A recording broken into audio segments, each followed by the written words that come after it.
Rosminian mission in Maracaibo's main focus was education. But that all changed after 2013 when Maduro came into power. Now poverty and COVID have closed the schools, and the mission focuses on helping the poorest of the poor in the many barrios of Maracaibo. Venezuela's economy has collapsed, with 80% of the people living in poverty.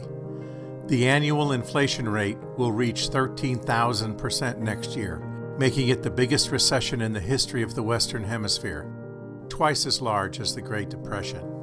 Yet as bad as the Great Depression was in America, the military did not seize control, public utilities were not shut off, spoiled meat and rotten fruit was not sold to the poor, and malnutrition was not widespread. All of these things are happening today in Venezuela. Can you imagine that a bowl of rice and a piece of flatbread would be the best meal you had all week? Nutritionists tell us that providing a child one good meal a month will prevent malnutrition. Since we've started helping in 2018, the mission can now provide a meal for 300 children every Sunday and one meal a month for 800 adults.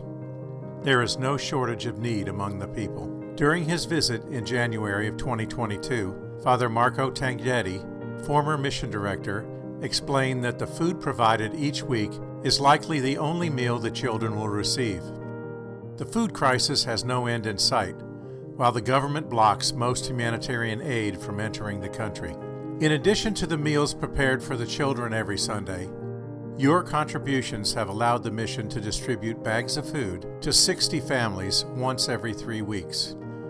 This is what $500 worth of medicine looks like. It was smuggled in from Colombia.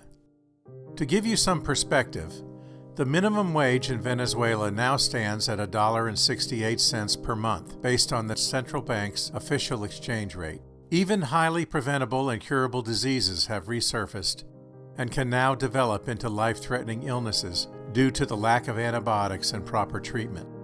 Food and supplies, including baby formula, are not readily available in the stores.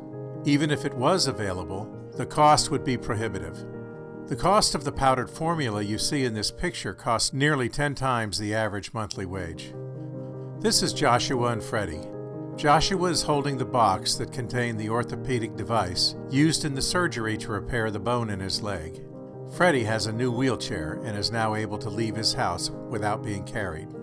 Here in America, if we want a glass of water, we turn on the faucet. If we want to cook a meal, turn on the lights, or run our air conditioners, we plug into the grid.